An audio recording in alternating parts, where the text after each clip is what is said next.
à tous. Une très chaleureuse bienvenue à tous. Et ma joie de me retrouver parmi vous. Et puis, je remercie Monsieur André pour ses aimables paroles. Et j'espère que cette semaine que nous allons vivre ensemble, soir après soir, pour ceux qui pourront venir, sera une semaine d'élévation continue, où nous progresserons soirée après soirée dans cette méditation qu'est la vie tout entière.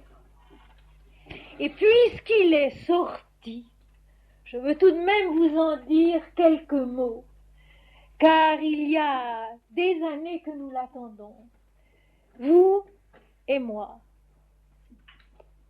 Mon exégèse spirituelle de la Bible, qui compte plusieurs tomes et dont le premier tome vient de sortir, était écrite bien avant que je ne commence à parler en public.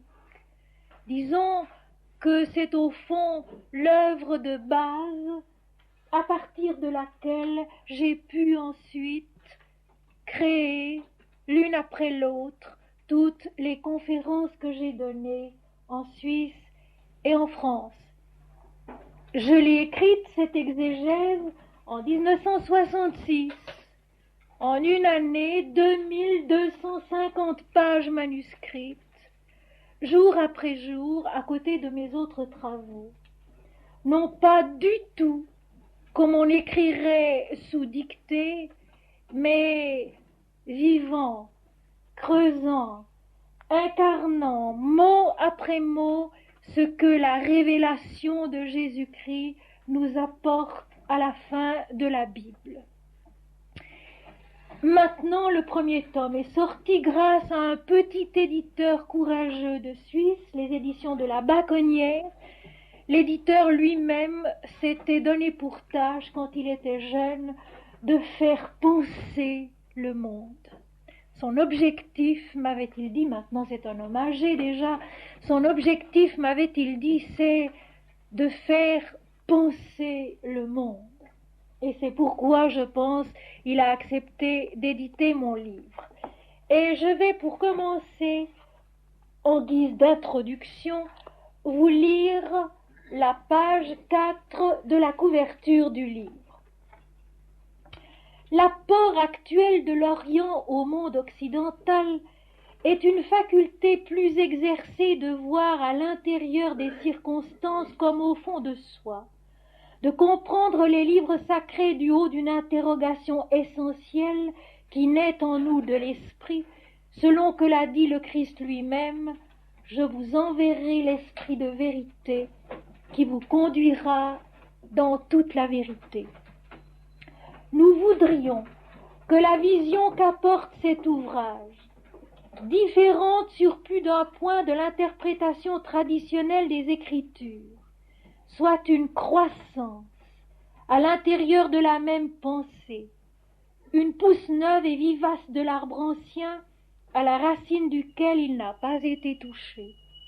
Nous voudrions que, loin de heurter, elle approfondisse la lecture des textes, qu'elle l'allège de certaines entraves, affermisse la foi des peuples et l'exauce jusqu'à la ferveur des horizons illimités où règne l'Éternel.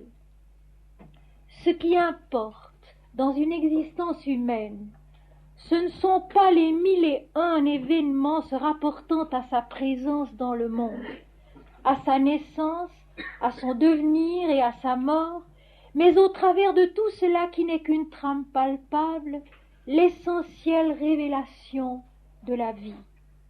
C'est cela qu'il faut voir en elle, qu'il faut retenir et transmettre comme étant l'enseignement et le bien inestimable.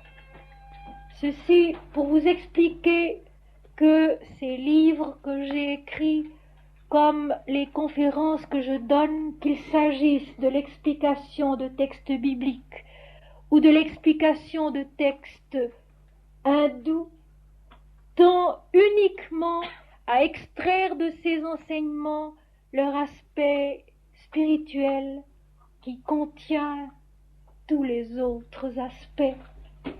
En Occident, on s'est un peu perdu au cours des derniers siècles dans des exégèses historiques, linguistiques, géographiques, qui sont certainement fort intéressantes, mais qui n'apportent finalement pas grand-chose à l'âme. Et si nous sommes rassemblés ici si nombreux ce soir, c'est que tout au fond de nous-mêmes, nous avons soif d'autre chose. Et c'est cette autre chose, cette vie intérieure, sacrée, commune à tous et personnelle à chacun, rappelons-nous-en bien, commune à tous et personnelle à chacun simultanément. C'est cela que je vais essayer cette semaine encore de vous apporter soir après soir. Et pour commencer aujourd'hui, je vous lirai une page des Sentiers de l'âme dont M. André vous a dit tout à l'heure qu'ils avaient une année. En réalité, ils sont beaucoup plus anciens car ce sont les poèmes que j'ai écrits tout au long de ma vie. Très jeune, j'ai commencé à écrire et tout au long de ma vie, j'ai ainsi noté dans des poèmes ou dans des proses poétiques ce que je ressentais intérieurement face à la vie du monde, face à la vie religieuse qui est la recherche de Dieu. Car, comme l'a dit saint Benoît, la seule qualité requise pour être moine, c'est la recherche de Dieu. La seule qualité requise pour être moine, c'est la recherche de Dieu.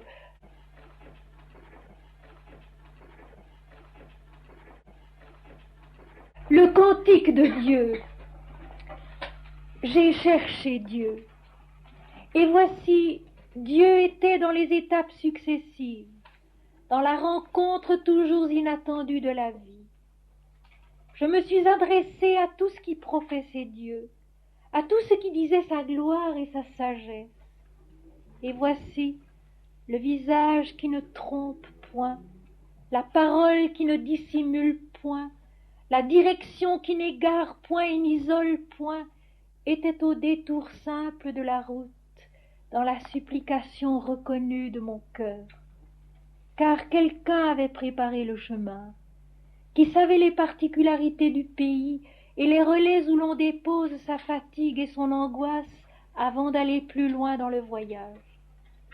Quelqu'un a fait de sa démarche la démarche d'eux tous, afin qu'il n'y ait qu'une seule prière et un seul déplacement, une seule ouïe et une seule réponse sous le jour d'un unique regard de gloire. Quelqu'un a fait de sa hardiesse leur hésitation et de sa certitude leur ignorance.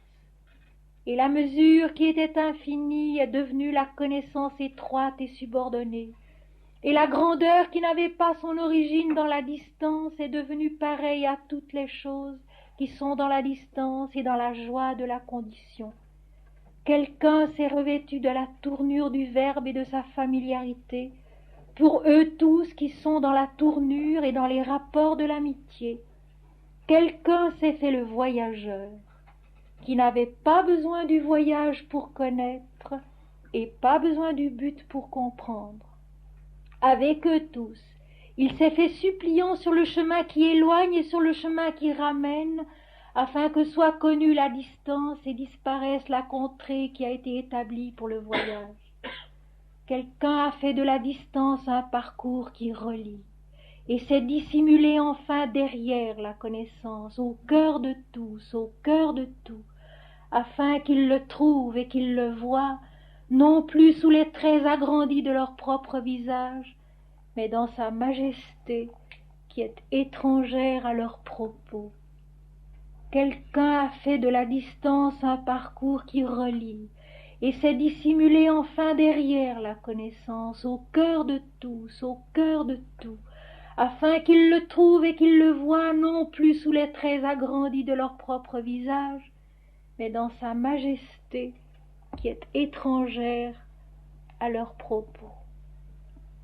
Cette majesté que nous allons essayer de découvrir nous aussi en comprenant ce qu'est la méditation.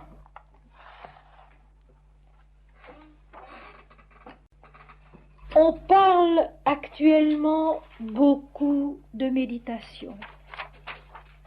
On s'efforce un peu partout de créer des centres où l'on apprend à méditer, où l'on essaye de découvrir ce moi intérieur, ce grand moi par opposition au petit moi qui est appelé notre ego, la personne humaine, qui doit découvrir sa propre vérité, ce qu'elle est réellement, connaître Dieu pour se connaître vraiment. Les efforts qui sont faits sont certainement louables et bons dans bien des cas.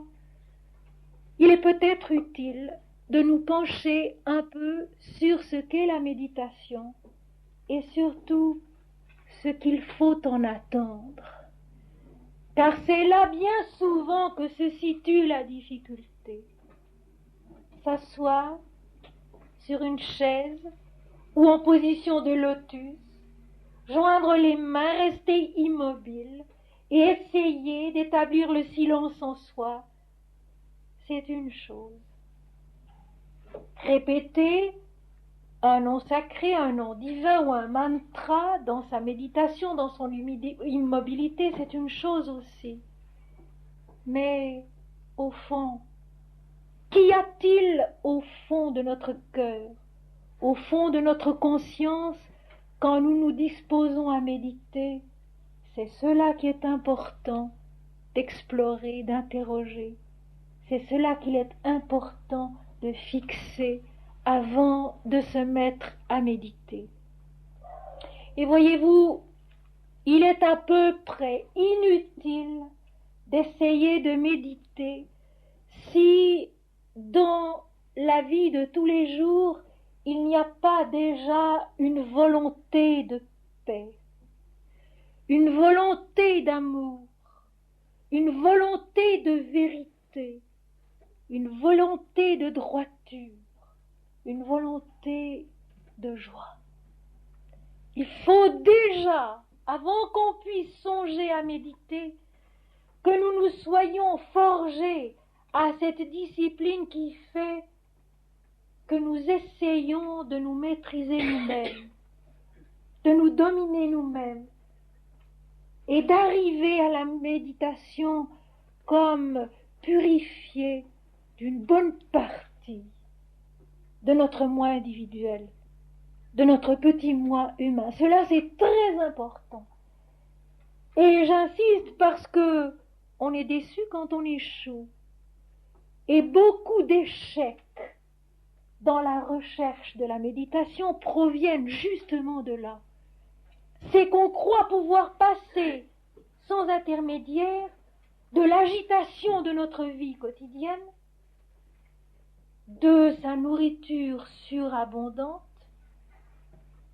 des soucis du siècle, des tourments de notre petit moi individuel, à un état de grâce où tout cela, soudain, n'existerait plus. Eh bien, ce n'est pas possible. Méditer, c'est déjà créer dans sa maison une ambiance propice.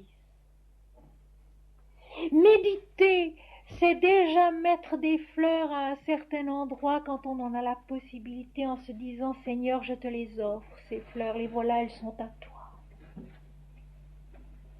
Méditer, c'est déjà sourire lorsqu'on est attaqué, lorsqu'on est désorienté, lorsqu'on est déçu, lorsqu'on est fâché.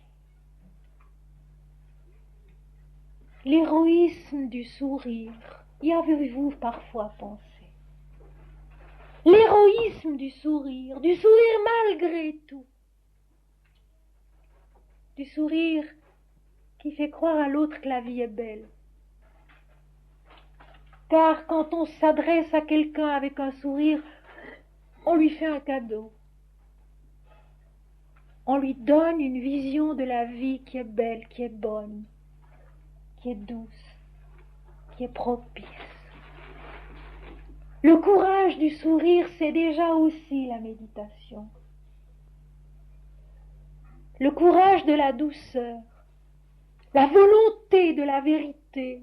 Non pas la vérité selon les hommes, parce que Dieu c'est autre chose que tout cela, mais la vérité de la lumière, la vérité de l'amour, pour la perfection de l'amour, l'amour sans objet. Tout cela fait partie de la préparation de la méditation. Et c'est dans la mesure où nous préparons ainsi la méditation par tous les gestes et toutes les pensées et tous les mouvements de notre cœur, de notre corps, de notre vie, que notre méditation sera favorable, que notre méditation pourra réussir. Avant de méditer dans l'Inde, on se purifie, on change de vêtements, on ôte ses chaussures, on se coiffe. La coiffure a beaucoup d'importance dans l'Inde.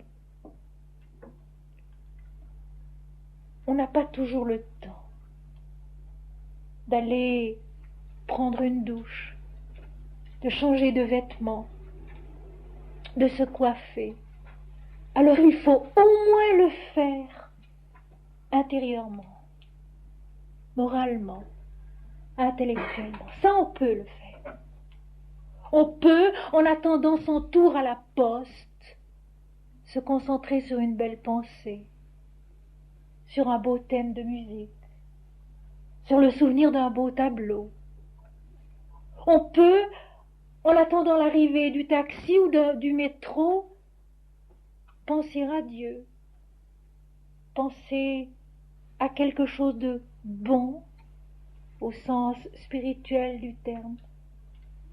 Nous lisons de beaux livres, nous lisons des livres sur la spiritualité, sur la vie intérieure. Eh bien, il n'est pas du tout nécessaire de tout retenir, de tout savoir, de tout avoir compris. C'est impossible d'ailleurs. Mais ce qu'il faut, c'est tâcher d'être disponible, dispo, pour recevoir un mot, une phrase, qui nous frappe en plein cœur, en pleine pensée, et avec lesquelles ensuite on va vivre, comme avec une semence qui va lever. Car les paroles de vie qui nous permettent de méditer et de progresser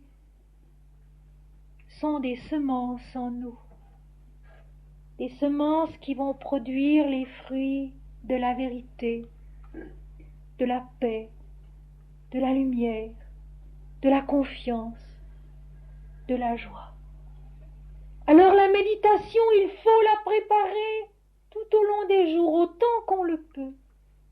Et puis un conseil, quand on n'a pas réussi, quand la journée a mal passé, parce que ça arrive, quand la journée a mal passé, eh bien ne nous désolons pas. Elle a mal passé, c'est très bien, il y en a tant d'autres qui nous attendent. Quand ça n'a pas réussi, quand malgré tous nos efforts, nous n'avons pas été dans cet état préparatif de la méditation que nous aimerions avoir, eh bien tant pis. C'est une façon de donner l'échec au Seigneur. Jésus le dit, « Venez à moi, vous tous qui êtes fatigués et chargés, je vous soulagerai. Mon joug est doux et mon fardeau léger. » Eh bien, donnons-lui nos joies bien sûr, mais nos déceptions aussi. Et puis, oublions-les vite, oublions-les rapidement, c'est le meilleur moyen d'avancer. L'apôtre Paul d'ailleurs le dit quand il dit ceci, « Oublions ce qui est derrière moi, je cours en avant vers le but, vers la couronne. » Vers la couronne qui est pour chacun ce que le Seigneur sait qu'elle peut être pour nous. Il n'y a pas un seul but, il n'y a pas un seul chemin, une seule manière d'arriver. Il y en a autant qu'il y a d'hommes. Chacun vient à Dieu comme il est, comme il peut. Et il y a un vieux texte sanskrit qui dit ceci, qui est admirable. C'est le Seigneur qui parle et qui dit « Comme l'homme vient à moi, ainsi je le reçois. Comme l'homme vient à moi, ainsi je le reçois. » Voilà pourquoi le maître véritable est celui qui laisse libre chacun, qui accompagne chacun dans son chemin, sachant que c'est l'Éternel, que c'est Dieu, que c'est Brahman qui détermine le chemin, et non pas l'homme. Et pour soutenir notre propos de ce soir, j'ai tout d'abord choisi quelques versets du Raja Yoga, les aphorismes de Patanjali, et ensuite un passage de la Bible. Et nous aurons ainsi une vision, j'espère, à peu près complète du chemin de la méditation et du but qu'elle doit se proposer. Car méditer, ce n'est pas rechercher des expériences particulières. J'irai plus loin. Si ces expériences se produisent, il faut se hâter de les oublier pour ne se souvenir que du but qui est Dieu et Dieu seul. Et là, je ne dis rien de nouveau. Tous les mystiques chrétiens, tous les sages de l'Inde, tous les maîtres du Shinto, tous les maîtres du Coran disent la même chose. Le but est Dieu, Dieu seul. Et s'arrêter en chemin à d'autres choses qui nous paraissent belles et désirables et souhaitables à garder, c'est bien souvent manquer la dernière victoire, qui est de se perdre en Dieu, de se connaître en Dieu. Et ceci, mes amis, il faut toujours le garder devant sa pensée. Sri Aurobindo le dit, la seule chose qui importe, c'est de rester le regard tourné vers la lumière. Et la lumière, c'est Dieu. Tout le reste est à dépasser, encore.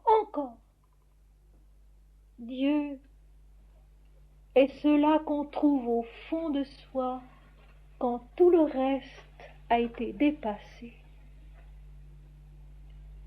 Dieu est cela qu'on trouve au fond de soi quand tout le reste a été dépassé. Voici ce que dit Patanjali dans son Raja Yoga. Le Raja Yoga, c'est donc le yoga royal, la voie royale de la recherche intérieure. L'effort continu pour tenir les pensées parfaitement calmes, c'est la pratique. L'effort continu pour tenir les pensées parfaitement calmes, c'est la pratique.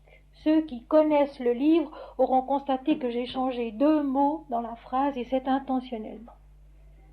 Parce que je pense que vous comprenez mieux ainsi.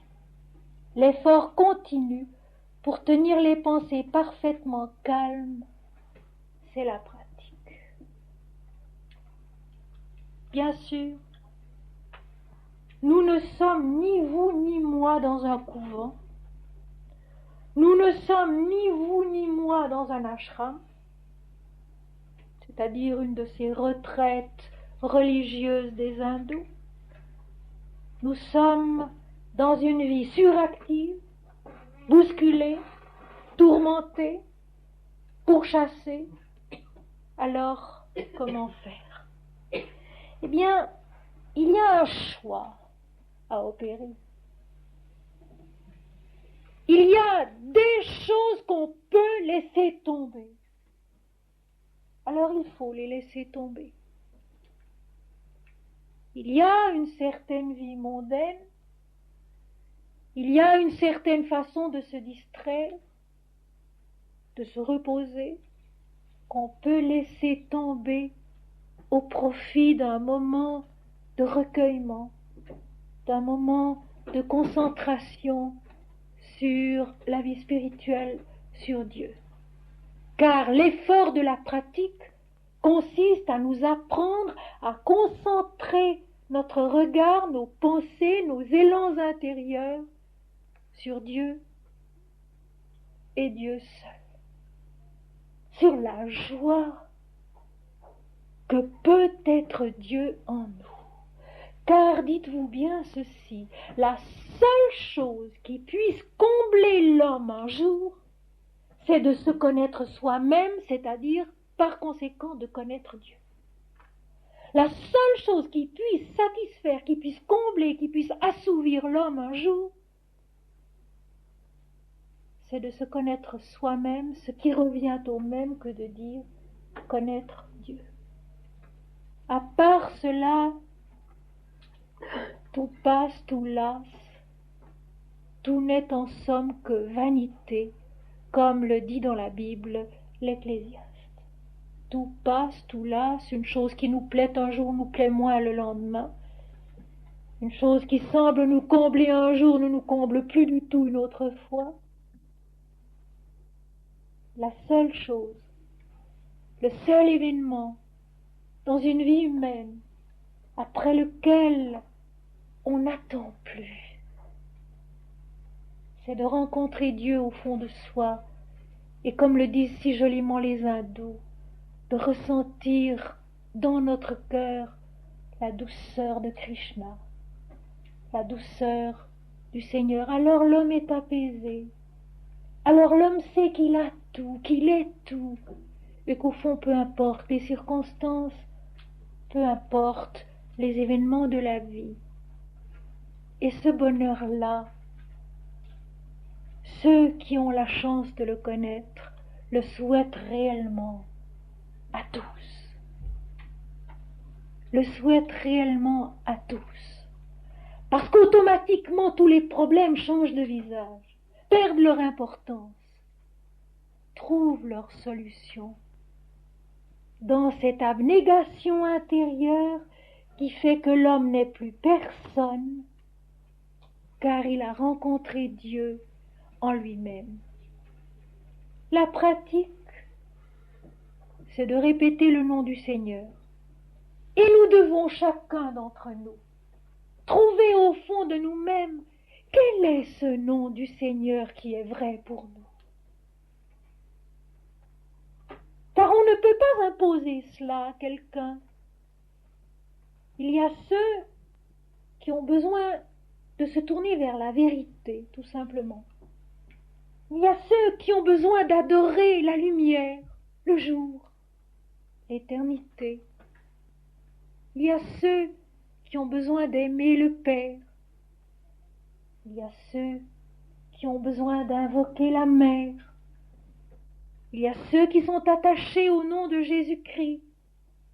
Il y a ceux qui aiment la Vierge Marie. Et demain, je vous parlerai des dieux hindous, car je les ai connus et je les ai aimés. Et je vous en parlerai comme de dieux vivants, de dieux actifs et transfigurateurs en nous. Nous les verrons demain. Je ne les cite donc pas trop ce soir. Mais on peut adorer Shiva, on peut adorer Surya, on peut adorer Lakshmi, on peut adorer Sarasvati, Kali, Agni, Indra, suivre le chemin qu'ils ouvrent au-dedans de nous-mêmes et parvenir avec eux à la lumière, à la certitude, à la paix. Alors, prenons déjà le temps de découvrir au-dedans de nous-mêmes quel est ce nom de Dieu qui nous convient, qui correspond à notre nature profonde, qui répond en nous à nos facultés, à nos aspirations, à nos espoirs, à ce qu'il y a en nous de plus haut, Le grand poète belge Maurice Maeterlinck a dit « Il faut entourer ceux qu'on aime de pensées fortes. Il faut entourer Dieu en nous de pensées fortes. Il faut entourer Dieu en nous de pensées fortes, de pensées lumineuses, de pensées heureuses, de pensées confiantes. La vie et la vie et la mort n'existent pas. La mort, mes amis, c'est le Christ qui en est le maître.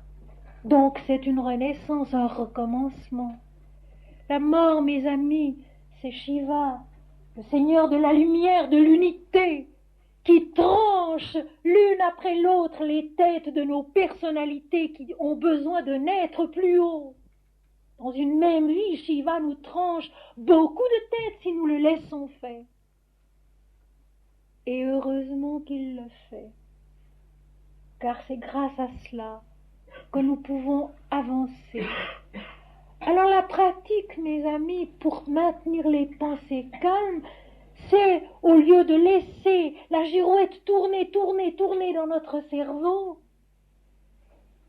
lui imposer silence en répétant « Mon Seigneur et mon Dieu ». Sous le nom que vous aimez, chacun d'entre nous, sous le nom qui nous est cher, qui nous parle, qui est vrai pour nous. Car c'est cela qui importe. Et ce nom, quand on le cherche bien, on le trouve, mes amis. On y met le temps, bien sûr, mais quand on le cherche bien, on le trouve. Un jour, on sait, eh bien, ce nom, c'est celui-là. Et alors, il faut lui rester fidèle. Fidèle jusqu'au bout. Pour que ce nom-là, qui est Dieu en nous, puisse accomplir son œuvre en nous complètement. Car c'est un travail. Et ici, je vous citerai ce que j'ai noté au début de mon livre sur l'Apocalypse, une parole du prophète Ésaïe, au chapitre 53, verset 11, qui parle de Jésus, donc avant sa venue, bien avant sa venue, et qui dit cette chose admirable. À cause du travail de son âme, il rassasiera ses regards. À cause du travail de son âme, il rassasiera ses regards. C'est un travail, un grand travail que le Seigneur accomplit en nous pour qu'un jour nos regards soient rassasiés. Alors la pratique, c'est de répéter le nom du Seigneur aussi souvent qu'il nous est possible. C'est de nous recueillir et de nous interrompre dans nos travaux aussi souvent qu'il nous est possible pour, dans le silence, penser à lui, nous centrer sur lui. C'est surtout, mes amis, et si vous saviez comme cela allège les journées, c'est surtout lui offrir toutes choses. Chacun des pas de notre existence. Et je vous cite ici la parole d'un être qui n'est pas apparemment un grand mystique, c'était le compositeur Joseph Haydn, qui avait une vie difficile. Il avait une femme acariâtre, qui faisait des papillotes avec les papiers sur lesquels son mari avait composé de la musique. Il avait une vie très difficile, Haydn, il gagnait difficilement sa vie. Et il avait coutume de dire « J'ai tant à faire aujourd'hui que je devrais au moins me recueillir pendant 4 heures avant de commencer. J'ai tant à faire aujourd'hui que je devrais me recueillir au moins pendant 4 heures avant de commencer. » Eh bien, si nous n'avons pas 4 heures à donner à la méditation, nous en avons peut-être au moins une par jour, que nous réservons à cela et à cela seul, et qui constituera notre pratique autour de laquelle va s'organiser tout l'effort de la journée pour offrir toute chose à Dieu. C'est ça le karma yoga. Karma vient du verbe kri qui signifie faire. Faire tout comme un moyen de se relier au Seigneur, d'être relié au Seigneur. Et voici maintenant notre deuxième verset de Patanjali. La pratique devient solidement fondée par de longs et constants efforts, écoutez bien, accompagnés d'un grand amour pour le but à atteindre. Elle devient solidement fondée par de longs et constants efforts, accompagnés d'un grand amour pour le but à atteindre. Ça ne pourrait pas être plus complet. Je suis toujours émerveillée par ces textes sacrés, chaque fois que je les relis, que ce soit dans la Bible ou ailleurs, parce qu'il y a exactement tout ce qu'il faut et rien de trop. De longs et constants efforts, il ne faut pas être impatient. J'ai coutume de plus en plus de répéter dans mes cours et dans mes conférences qu'il y a un mot que j'aime par-dessus tout, vous le connaissez, c'est la persévérance. Eh bien, la persévérance comporte la patience. On n'arrive à rien sans patience, ici-bas non plus.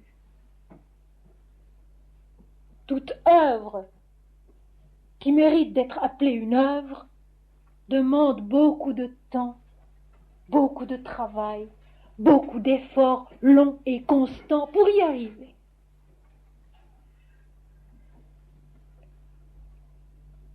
Mais pendant qu'on fait ces efforts longs et constants, il nous arrive d'oublier le but à atteindre. Il nous arrive de perdre l'amour, ce grand amour qui est nécessaire pour le but à atteindre. Et cela, il faut bien veiller à ne pas le faire trop longtemps. On oublie le but à atteindre. Le but à atteindre, c'est Dieu, et ce n'est rien d'autre. Ce n'est pas un état humain plus ou moins agréable, plus ou moins paisible, plus ou moins serein, plus ou moins fécond, plus ou moins heureux. Ce n'est pas une croyance bien assise dans des dogmes où on se sent très tranquille face à l'éternité, mais très troublé quand quelqu'un vient nous raconter autre chose. Le but à atteindre, c'est Dieu. C'est Dieu qui est l'inconnu pour nous.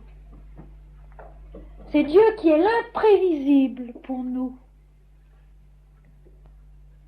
C'est Dieu qui est cela qu'on découvre au fond de soi quand tout le reste a été dépassé. Et qu'on est soi-même mort à soi-même. Qu'on a totalement oublié qui on était, ce qu'on était ici-bas, et qu'on est né à autre chose. C'est ce que nous allons voir tout à l'heure dans le texte biblique que je vous et qui d'ailleurs vous étonnera beaucoup quand vous le lirez. Vous vous demanderez vraiment ce que vient faire ce texte avec notre problème de la méditation ce soir. De longs et constants efforts accompagnés d'un grand amour pour le but à atteindre. C'est l'amour le plus important. Et dans la méditation, plus important que les techniques, plus important que la respiration contrôlée, plus important que la connaissance des chakras, plus important que toutes ces choses qu'on peut nous enseigner et qui sont bonnes mais qui doivent aussi être oubliées, c'est l'état intérieur d'offrande que nous devons avoir pour pouvoir arriver un jour peut-être au but auquel nous pensons simplement avec un grand amour. Seigneur, je ne sais rien, je sais seulement que je t'aime. Apprends-moi à te connaître, apprends-moi à t'aimer. Ou alors, la parole du Christ, Père, non pas ce que je veux, mais ce que toi tu veux. Rappelons-nous que Dieu est l'inconnu. Et que de vouloir trop le définir, on le déforme, on le ramène à notre mesure. L'homme fait Dieu à son image, alors que l'homme est fait à l'image de Dieu et qu'il doit remonter vers cet être dont il est l'image, le reflet, et qui pour le moment en lui est l'inconnu. Alors quand on est tenté de trop définir les choses dans le domaine spirituel, rappelons-nous ceci, l'éternel est l'inconnu. Et si je pense à la Kena Upanishad, où les dieux eux-mêmes sont incapables de dire qui est cela, le Brahman, seule la mère, fille de l'infini, fille de l'absolu, seule la mère connaît l'absolu, connaît le Brahman et peut le faire connaître. Et ceci, c'est exactement la même chose que la parole du Christ disant « Nul ne vient au Père que par moi ». Il y a entre la Mère divine et entre le Christ un parallélisme révélateur extraordinaire et dont il faut prendre conscience. Je sais que je suis probablement la première à le dire. Je sais que je suis probablement la seule à oser l'affirmer. Mais c'est un fait. La Mère divine et le Christ ont exactement les mêmes attributs. Christ est le premier-né de toute la création, celui par qui, en qui, pour qui, toutes choses ont été créées et subsistent, a dit l'apôtre Paul dans son épître aux Colossiens, chapitre 1, versets 15 à 17.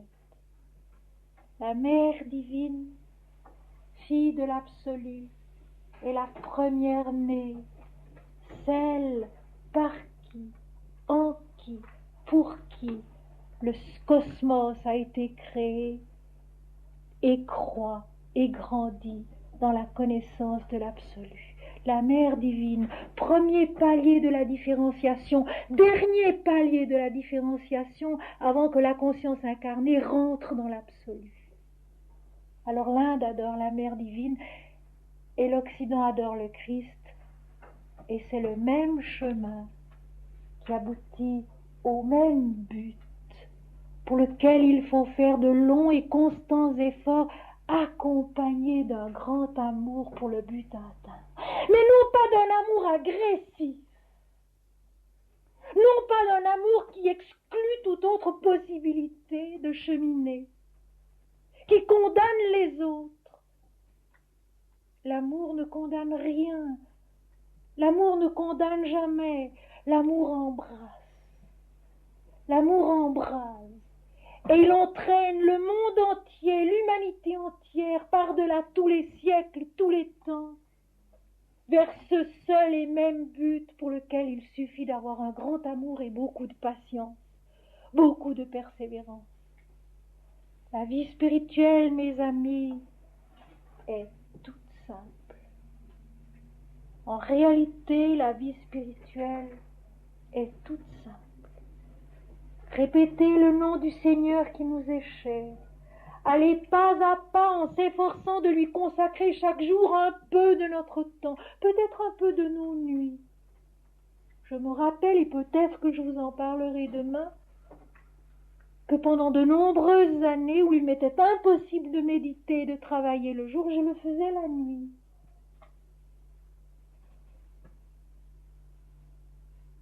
Quand un grand amour pour le but à atteindre est dans notre cœur, les moyens viennent, les forces sont là. La volonté, nous la verrons demain, la volonté spirituelle nous attise et nous porte. Et l'intelligence divine peu à peu se développe en nous, nous montrant le chemin à mesure que nous le foulons avec nos pas, hésitants, maladroits, mais portés, soutenus par le Dieu que nous aimons. 3e verset de Patanjali. Ce qui survient à ceux qui ont rejeté leur soif d'objets vus ou entendus, et ceux qui tentent à contrôler les objets, c'est le non-attachement. Ce fameux non-attachement de l'Inde qu'il est si difficile d'expliquer, si difficile de comprendre, si difficile de mettre en pratique. Je relis. Ce qui survient à ceux qui ont rejeté leur soif d'objets vus ou entendus, et ceux qui tentent à contrôler les objets, c'est le non-attachement. Les objets vus ou entendus, c'est le désir de possession extérieure, de possession matérielle. Et les visions intérieures sont encore des objets vus et entendus, des objets de possession qu'il faut dépasser, oublier.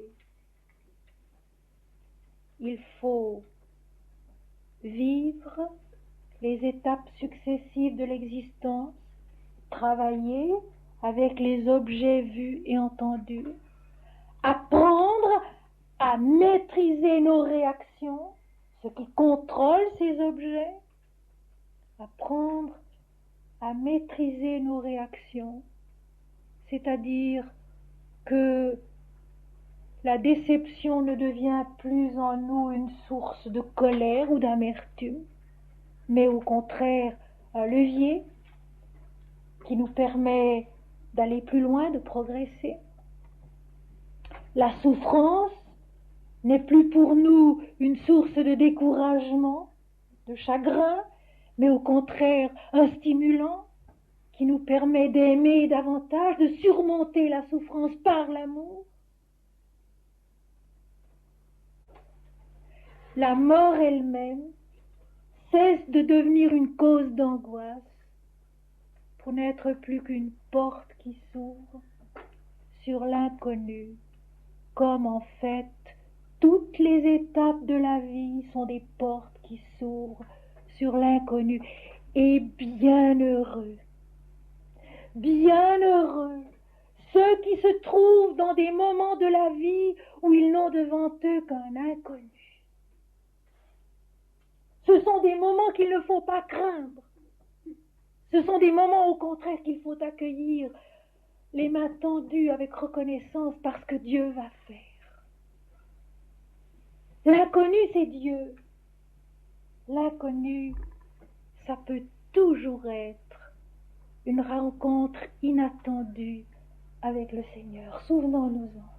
Vous savez, quand tout est bien réglé, que les jours se succèdent aux jours et qu'il ne se passe rien, eh bien, ce sont des périodes, disons, de digestion, des périodes où nous acquérons ou bien où nous exerçons ce que nous avons acquis. Mais les moments où l'inconnu soudain se trouve devant nous, un changement radical de notre existence, une sorte de nuit, une nuit dans laquelle on s'engage, eh bien, il faut s'en réjouir. Parce que si on le veut, c'est un moment où Dieu peut venir à notre rencontre et se faire connaître d'une façon ou d'une autre. Alors, qu'est-ce que le non-attachement? Les yogins, comme les prêtres et les maîtres du christianisme, recommandent de bien faire tout ce que l'on fait. Et effectivement, c'est important. Il faut bien faire tout ce que l'on fait.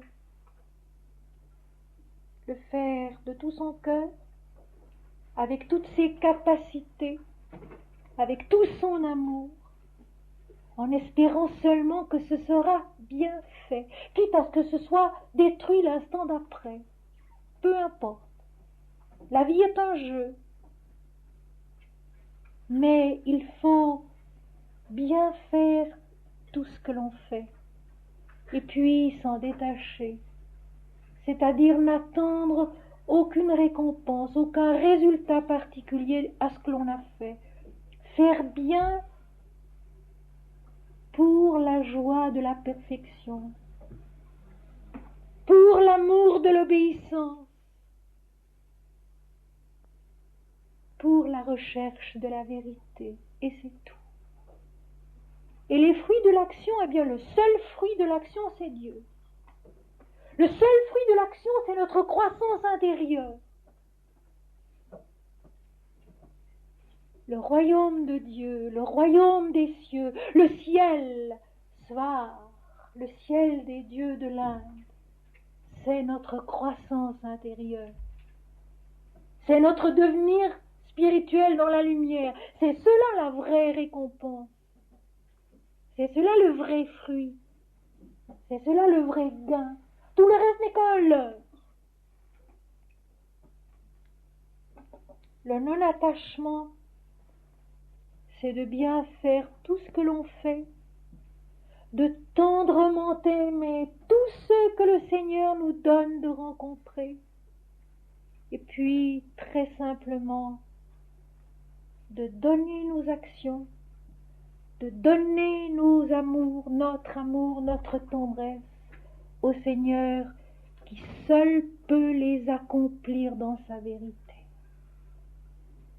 qui seul peut les accomplir au-dedans de nous-mêmes dans sa vérité. Nous ne savons pas où nous conduisent nos tendresses, nous ne savons pas où nous conduisent nos actions. Elles n'ont pour seul but que de nous conduire à Dieu au-dedans de nous-mêmes. C'est difficile à comprendre, mais on peut se le répéter de temps en temps. Nous ne savons pas où conduisent nos tendresses. Nous ne savons pas où conduisent nos actions. Elles nous conduisent au-dedans de nous-mêmes à connaître Dieu et Dieu seul. Et Mahananda Mahi, que vous connaissez tous sans doute, qui vit dans l'Inde encore actuellement, a cette phrase infiniment juste. Il n'y a en réalité de méditation que lorsqu'elle est involontaire, qu'elle est spontanée, que c'est Dieu qui nous la donne. Et c'est vrai. Il n'y a en réalité de méditation que quand elle est involontaire, spontanée, que c'est Dieu qui nous la donne. Alors, il faut simplement se maintenir dispo pour que, quand le Seigneur viendra, il nous trouve éveillés, comme le dit Jésus dans plusieurs de ses paraboles. Restez éveillés, veillez, priez, de peur que ne vienne le maître de la maison et qu'il ne vous trouve endormis. Il faut simplement rester éveillé dans son grand amour pour le but à atteindre. Simplement se détacher pas à pas de tout ce qui n'est pas encore Dieu. Tout à fait. Et maintenant, mes amis, je passe à la deuxième partie de notre soirée où je vais vous expliquer quelques versets de la Bible que je vais tout d'abord vous lire avec, je vous l'avoue, un plaisir plein d'humour intérieurement, parce que je sais que vous allez vous demander comment un pareil texte peut bien s'adapter à la méditation. Je lis dans Jean chapitre 2, versets 13 à 22. La Pâque des Juifs était proche, et Jésus monta à Jérusalem. Il trouva dans le temple des vendeurs de bœufs, de brebis et de pigeons et les changeurs assis. Ayant fait un fouet avec des cordes, il les chassa tous du temple, ainsi que les brebis et les bœufs. Il dispersa la monnaie des changeurs et renversa les tables. Et il dit aux vendeurs de pigeons, « ôtez cela d'ici, ne faites pas de la maison de mon père une maison de trafic. » Ses disciples se souvinrent qu'il est écrit, « Le zèle de ta maison me dévore. » Les Juifs prenant la parole lui dirent, « Quel miracle nous montres-tu pour agir de la sorte ?» Jésus leur répondit, « Détruisez ce temple et en 3 jours je le relèverai. » Les Juifs dirent, « Il a fallu 46 ans pour bâtir ce temple et toi en 3 jours tu le relèverais ?» Mais il parlait du temple de son corps. C'est pourquoi lorsqu'il fut ressuscité des morts, ses disciples se souvinrent qu'il avait dit cela et ils crurent à l'écriture et à la parole que Jésus avait dite. Voilà ma petite histoire. Eh bien, cette petite histoire, qui est probablement vraie, qui a eu lieu au début de cette ère nouvelle dans laquelle nous vivons, a une portée intérieure extraordinaire qu'il faut tâcher d'éplucher, de découvrir, pour en tirer la leçon et pour que les évangiles, pour que les textes sacrés de la Bible ne soient pas seulement des histoires qui ont eu lieu une fois dans le temps, mais le chemin, dans le sens où Jésus l'a dit, je suis le chemin. Jésus est le chemin, par tous les actes de sa vie, par toutes les paroles qu'il a prononcées. Et bien plus que cela, puisqu'il est le premier-né de toute la création, la mère divine incarnée en nous. Il est notre propre vie, il est notre propre substance et par conséquent les mots qu'il prononce, les actes qu'il accomplit, nous devons à notre tour les faire nôtres, les vivre et en comprendre toute la signification intérieure. La Pâque des Juifs, Pâque en hébreu, veut dire le passage de l'Éternel. Le passage de l'Éternel qui devait cette nuit-là venir frapper les premiers-nés des Égyptiens et notamment du Pharaon pour libérer les enfants d'Israël du pays d'Égypte, de la maison de servitude. Ce pays d'Égypte, cette maison de servitude, ce n'est pas l'Égypte, un pays particulier. C'est en nous notre conscience centrée sur le moi individuel. C'est notre ego. Et ici, je m'appuie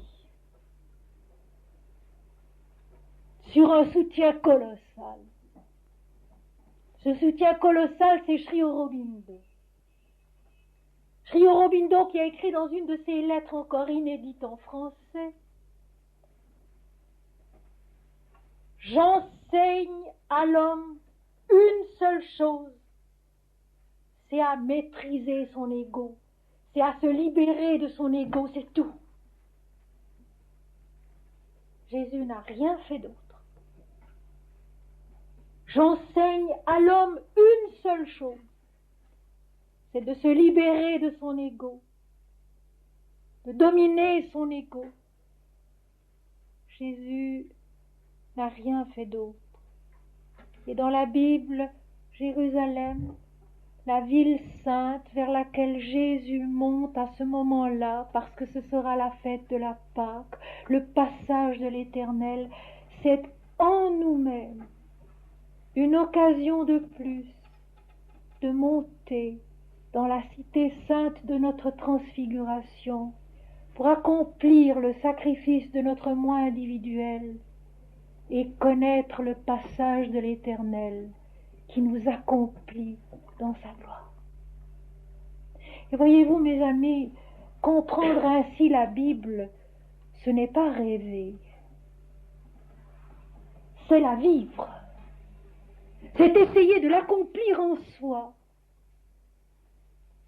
C'est essayer d'en extraire l'enseignement spirituel qui est le seul qui concerne notre âme, qui est le seul qui puisse la satisfaire un jour. Ainsi, Pâques, c'est l'occasion si souvent renouvelée de monter vers notre transfiguration intérieure accomplie par Jésus en nous, par la Mère divine en nous, nous permettant de reconnaître le passage de l'Éternel, de mourir à nous-mêmes et de renaître à notre réalité qui est Dieu.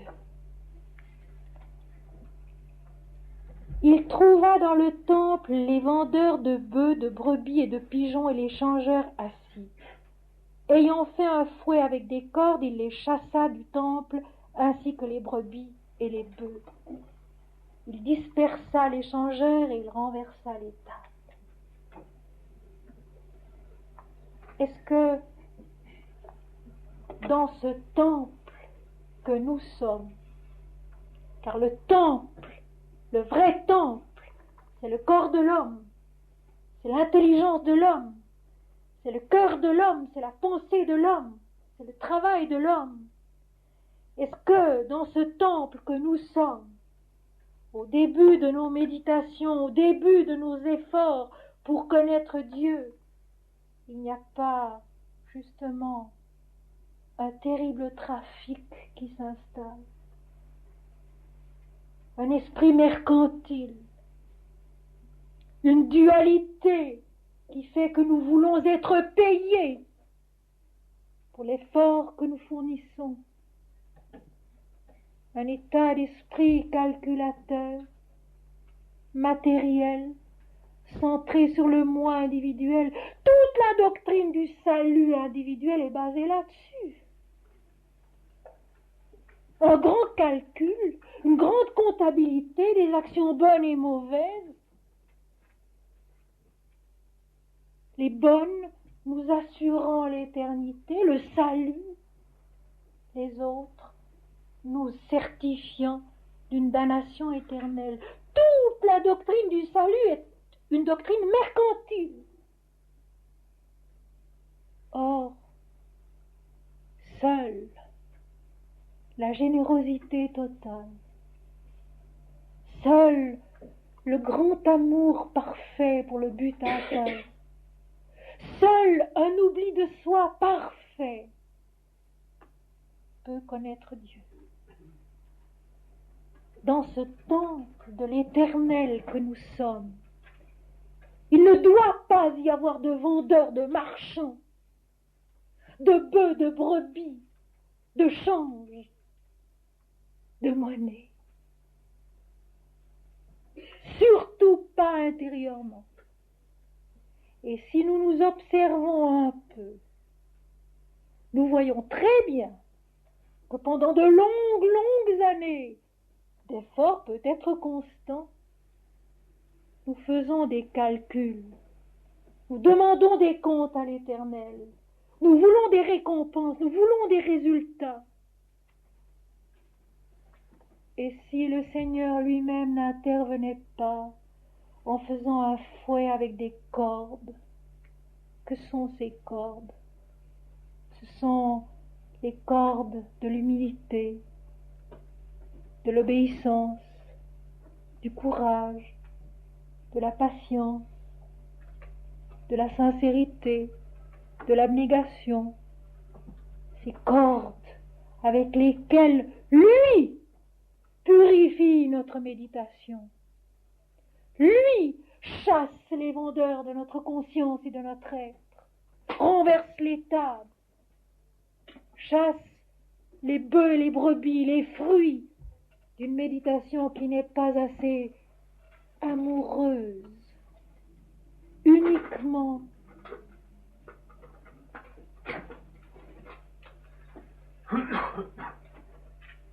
du but à atteindre,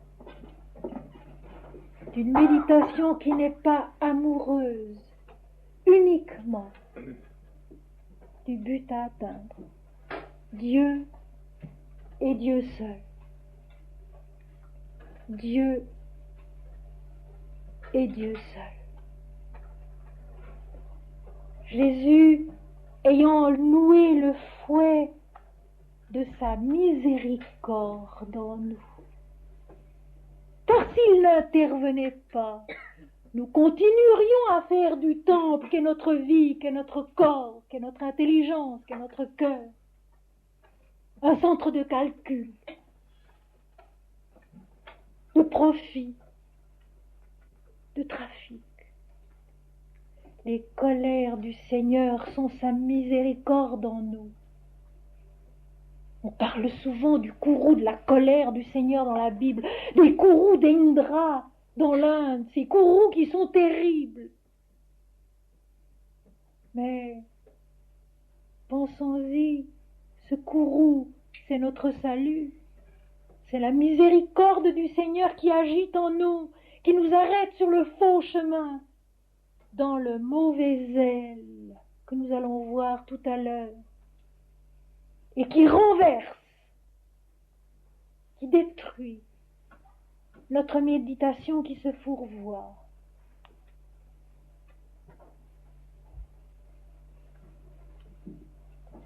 Quand il y a des périodes dans notre vie où après un temps de bonne méditation, après un temps où il nous semble que notre piété est vivante et fervente, qu'elle avance, qu'elle progresse, il peut arriver, et il arrive même souvent, que tout d'un coup ça soit fini. On est comme desséché. On ne peut plus méditer, on ne peut plus se recueillir, on ne peut plus répéter le nom du Seigneur. Les lectures spirituelles ne nous attirent plus, au contraire, elles nous énervent. Eh bien, c'est le moment où Jésus frappe avec son fouet pour chasser tout ce qui s'est glissé à notre insu dans le temple de notre corps, de notre vie. Ces calculs, ce trafic involontaire, inconscient souvent, qui fait que nous monnayons notre piété. Nous voulons une récompense pour nos efforts. Nous voulons un résultat pour nos travaux. Alors que Dieu, c'est l'absence de résultat, l'absence de récompense. C'est la plénitude où il n'y a plus ni toi ni moi, mais un seul qui est la lumière, qui est la joie, qui est la vie, qui nous comble infiniment. Et Jésus dit, ôtez cela d'ici, ne faites pas de la maison de mon Père une maison de trafic. Il faut que la méditation soit absolument dépourvue de toute idée d'importance ou de profit personnel. Il faut que la méditation soit absolument lavée, dépourvue de toute idée d'importance ou de profit personnel. Dieu est Dieu seul, le Père de toute la création, la vie elle-même. Et les disciples comprennent et se souviennent qu'il est écrit, c'est dans le psaume 69, verset 10, « Le zèle de ta maison me dévore ». C'est le roi David qui parle dans l'un de ses psaumes et qui se lamente sur la façon de vivre du peuple d'Israël et de ses prêtres, et qui écrit « Éternel, le zèle de ta maison me dévore ». Eh bien, c'est souvent le cas. C'est souvent que le zèle que nous mettons à méditer, à chercher Dieu, dévore en réalité le but pour lequel nous devrions garder un grand amour. Un grand amour très simple, mes amis. Un grand amour très simple, fait de confiance, fait de gaieté, fait de joie en toutes circonstances. Se souvenir du nom de Dieu et ne rien calculer, et ne rien escompter, et ne rien désirer, être sans attachement et sans désir, libre d'orgueil et d'égoïsme, simplement un enfant qui s'offre au Seigneur et qui lui donne chaque journée pas à pas. Les Juifs, prenant la parole, lui dirent « Quel miracle nous montres-tu pour agir de la sorte ?» Le mot grec qui est traduit ici par miracle, c'est to sémeion, ta sémeia, le signe. Eh bien, les Juifs qui demandent un signe apparent, un miracle, sont nous-mêmes qui désireront aussi souvent avoir un signe apparent, une indication palpable pour reconnaître la voix et le fouet de Dieu en nous, pour accepter la leçon. Montre-toi que je sache si je dois t'obéir, si ce que je souffre, si ce que je supporte est bien juste. Eh bien, la réponse de Jésus, elle est toute simple et c'est la seule réponse qui nous révèle en même temps l'unique but de la méditation, la mort à soi-même, la renaissance à l'éternité, à Dieu. Jésus leur répondit, détruisez ce temple et en 3 jours, je le relèverai. Détruisez ce temple et en 3 jours, je le relèverai. Il faut que le Seigneur accomplisse en nous le sacrifice de notre immolation, de notre mort à nous-mêmes, pour qu'il puisse aussi ressusciter à toute sa gloire, au-dedans de notre conscience incarnée, purifiée de l'ego. Et c'est tellement vrai que les disciples ne comprendront qu'après la mort du Maître. Après la mort du Maître et sa résurrection, les disciples se rappellent cette parole et ils comprennent qu'il a fait là allusion à sa propre mort et à sa résurrection. Mais ce que fait Jésus, ce que dit Jésus, a une portée éternelle et non pas temporelle. Ainsi, ce qu'il fait, ce qu'il dit, reste absolument et de façon intacte vrai pour nous et en nous. Il faut qu'il accomplisse en nous le sacrifice de la mort au moi individuel pour que puisse avoir lieu la reconstruction, la renaissance à l'infini, à l'éternité qui est Dieu. Le moi dualiste qui ne parvient pas à comprendre, à raisonner au-delà des dualités, doit être immolé sur l'autel de la vérité qui le rend à l'absolu, qui le rend à la vision de l'unité où tout est Dieu. Tous les sages, tous les saints qui sont revenus de là disent la même chose. C'est Dieu seul qui a tout fait et tout est Dieu. C'est Dieu seul qui a tout fait et tout est Dieu. Mes amis, j'espère vous avoir impressionné ce soir d'une certaine manière, de telle sorte que vous sachiez désormais, et pour ne plus l'oublier parce que c'est votre désir, sinon vous ne seriez pas là, afin que vous sachiez désormais, et que vous ne l'oubliez plus, que le seul but de la méditation, c'est la mort au moins individuelle, la fin de ce petit égo raisonneur, trafiquant, calculateur, qui ramène tout à soi, même les plus grandes choses, et qu'il faut simplement s'efforcer intérieurement avec la méditation, le nom de Dieu et la prière, de grandir. Et Swami Vivekananda l'a bien dit, tout ce qui élargit notre compréhension, tout ce qui agrandit notre cœur, tout ce qui dilate notre pensée est sur le chemin de la vérité. Tout ce qui au contraire nous rétrécit, nous rapetisse, nous étiole, est sur le chemin de l'erreur. Et je vais maintenant, avant que nous passions à la méditation, vous lire encore un poème tiré des Sentiers de l'âme.